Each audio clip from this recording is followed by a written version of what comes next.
Buenos días, alegría. Bueno, empezamos esta nueva semana con nuevas expectativas de lo que Dios tiene para cada uno de nosotros. Vamos a orar para empezar este tiempo. Amado Padre Celestial, gracias Señor por este nuevo día. Gracias Señor porque nos diste un descanso pleno, Señor. Gracias Padre porque tú eres bueno y por siempre es tu misericordia y se renueva cada mañana, Señor. Padre, ahora que vamos a leer tu palabra, que vamos a llenarnos de tu presencia, Señor, te invitamos a estar con nosotros y en nosotros, Señor. Que seas tú, Espíritu Santo, revelándonos cada día más el corazón de Cristo, Señor. Asimismo, Señor, también danos sabiduría para comprender lo que leemos y sé tú ese maestro que nos enseña lo que debemos saber, cómo debemos interpretarlo, Señor, y que sea Cristo en nosotros, Señor. Gracias por este tiempo, te lo dedicamos a ti, en el dulce nombre sagrado del Señor Jesucristo. Amén.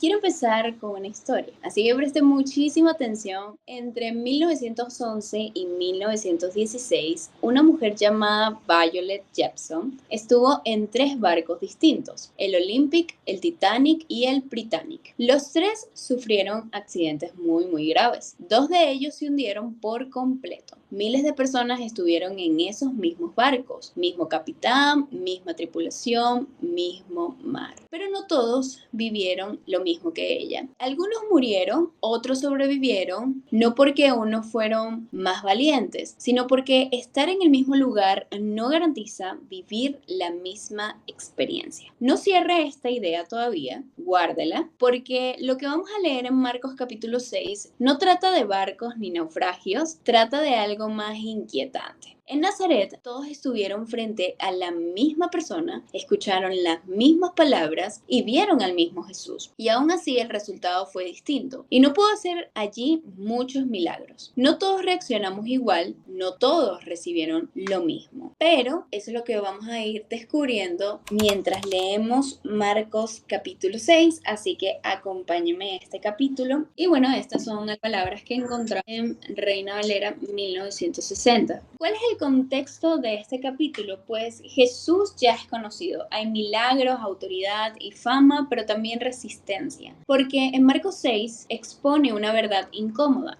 No todos celebran lo que Dios hace, especialmente quienes creen que ya no lo conocen. El reino avanza, pero no sin rechazo, pérdida de responsabilidad. ¿Cuáles son los acontecimientos principales? El rechazo en Nazaret. Lo vemos en los primeros 6 versículos. Jesús vuelve a su tierra y es despreciado. Lo conocen, pero no lo honran. La familiaridad se convierte en obstáculo. No es que Jesús pierda poder, es que la incredulidad limita lo que puede manifestarse. El problema no es quién es Él, sino cómo lo perciben. Segundo, el envío de los 12. Jesús delega autoridad y los envía con instrucciones claras. Dependencia total de Dios, nada de seguridad falsa. El reino no se extiende con comodidad, sino con obediencia y fe activa. Tercero, la muerte de Juan el Bautista. El costo de decir la verdad: Juan no muere por un error, muere por confrontar el pecado. El reino no siempre es aplaudido, a veces es silenciado. Seguir a Dios no garantiza protección humana, garantiza fidelidad divina. Cuarto, Jesús, el descanso y la multitud. Los discípulos regresan cansados. Jesús los invita a descansar y la multitud interrumpe. Compasión sobre comodidad. De 5 panes y 2 peces, Dios muestra que la provisión no depende de la cantidad, sino de quien la bendice. Y por último, encontramos que Jesús camina sobre el mar. En medio del viento y el descanso, Jesús se revela. El problema no es la tormenta, es un corazón que aún no entiende quién camina con ellos. La falta de comprensión endurece más que el cansancio. ¿Cuál es una de las enseñanzas espirituales que podemos encontrar en este capítulo? Bueno, Marcos capítulo 6 deja claro que seguir a Cristo implica rechazo, envío, pérdidas, cansancio y fe activa. El reino no se vive desde la comodidad ni desde la incredulidad. Puedes ver milagros y aún así no entender quién es Jesús en tu corazón, si no estás dispuesto a creer más allá de lo conocido. El versículo clave de este capítulo es Marcos capítulo 6, versículos del 5 al 6, que dice: y no pudo hacer allí muchos milagros, y se maravilló de la incredulidad de ellos. Aquí les voy a dejar las citas para que puedan profundizar en el texto. y nos vemos dentro de un momento. Bueno, estaba reflexionando en esto, quisiera que me saques de la duda, ¿no? No hay profetas sin honra, sino en su propia tierra y entre sus parientes en su casa. Bueno, este versículo del 1 al 6 me da a entender como que aquí, justamente en esta parte, en su tierra, ¿no? De Nazaret, como que la gente, en algún momento, los discípulos como que dudan de Jesús. Esto pues que es prácticamente la última parte del capítulo 53, ¿no? La gente lo reconoció, aquí la gente lo reconoce, ¿verdad? Lo reconoce y recorriendo toda la tierra alrededor comenzaron a traer de todas partes enfermos y todos los que estaban enfermos incluso le rogaba por lo menos tocar su manto para que se queden sanados. Entonces aquí como que me doy cuenta que Jesús es más reconocido como en fe, entonces porque en Nazaret se siente como una crítica para él, ¿no? Haciendo muchas preguntas que no lo reconocen, ¿no? Entonces aquí yo me doy cuenta pues que en Genezaret es como que hay una fe más contrita en él, ¿no? Como que lo conocen más a Jesús. Entonces como a veces yo digo, ¿no? Entre mí misma, ¿no? Quien conoce a Jesús en su corazón, en su corazón, y lo ha sentido y lo ha palpado, no, o sea, nosotros no nos decepcionamos, ¿verdad? O sea, ya que lo conocemos a él. Pero aquí sí, en esta parte de Nazaret sí me da, o sea, aquí sí hay muchas dudas de él, ¿no? Entonces sí puedo diferenciar a veces que uno puede decir, lo conozco a Jesús, pero realmente no terminas de conocerlo en algún momento cuando dudas de él, cuando comenzamos a dudar en algún momento por muchas circunstancias que nos pasan, o sea, no esperamos en su voluntad, en su tiempo, y pensamos que realmente lo conocemos, pero en esta parte de fe, esta parte de convicción, nuestro corazón todavía como que está endurecido, ¿no? Y no lo conocemos así ampliamente como Él es un Dios que sana, un Dios que está contigo. Y aquí, por ejemplo, Jesús donde dice, anda sobre el mar, Él también ahí también expresa su autoridad como el yo soy, o sea, parando las tempestades y toda esta situación, ¿no? Y se calman los vientos y para que no haya las dudas de sus discípulos y todo, ¿no? Aquí en Bexadia.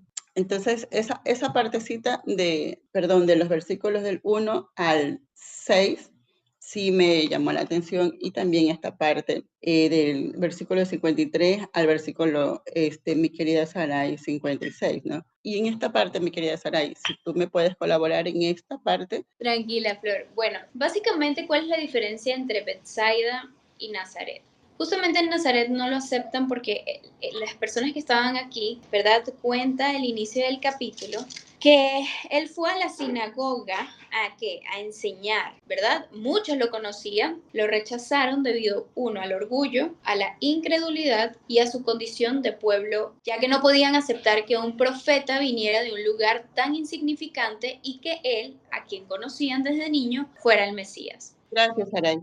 Bueno, yo aquí hice una comparación. ¿Cuál es la diferencia de Jesús y Herodes? ¿Verdad? Porque ambos eran líderes, pero ambos impartieron el liderazgo de una manera muy diferente. Jesús, siendo Dios, ¿verdad? Fue compasivo, es sanador, es justo y bueno, es siervo y también es rey de toda la creación. En cambio, Herodes fue egoísta, inmoral, oportunista político, rey de un pequeño territorio. Entonces aquí podemos ver una balanza de cómo es un buen liderazgo, específicamente de Jesús. Porque Jesús, sin importar de lo que habían dicho en Nazaret, él envía después a los 12 discípulos de dos en dos. Por eso para mí es tan importante esto, porque la gente te dice, órale la Biblia, ayuna, mantén tu comunión con Dios o tu relación con Dios, pero yo difiero bastante de eso porque si el mismo Jesús no dejaba a sus 12 discípulos por ahí solitos, Claro, se apartaba a orar porque es necesario que tengamos momentos con el Señor de podernos recargar espiritualmente, pero en la vida espiritual uno no puede estar solo, porque el que está solo se cae, el que está solo es fácil que el enemigo venga y se lo coma. El Señor nos da unas personas con las cuales podemos avanzar en nuestro camino de la fe, pero más importante que eso me sorprende porque Jesús les da un bordón. Para los peregrinos o los pastores, ellos utilizaban un bastón que era extremadamente largo y arriba tenía como un cosito redondo. Entonces, ¿qué significaba ese bordón? ¿Y por qué Jesús les dice que se vayan sin comida, sin dinero, sin doble túnica? ¿Por qué? Ese bordón iba a ser todo lo que ellos iban a necesitar. ¿Cuál era el significado de este bordón? Era apoyo, guía, protección y la presencia de Dios en el viaje de la vida. Esas 4 cosas significaba ese bordón que ellos llevaban. Y nunca les hizo falta ni techo ni comida. Entonces aquí vemos la provisión de Dios, que cuando confiamos plenamente en Él, si yo quiero tener más fe, necesito confiar en medio de los problemas. Pero cuando ya dejamos de luchar con nuestras propias fuerzas y aprendemos a poder caminar sin ver los resultados, Dios provee de todo lo que necesitamos. Y eso era lo que justamente estaban viviendo los discípulos en ese momento.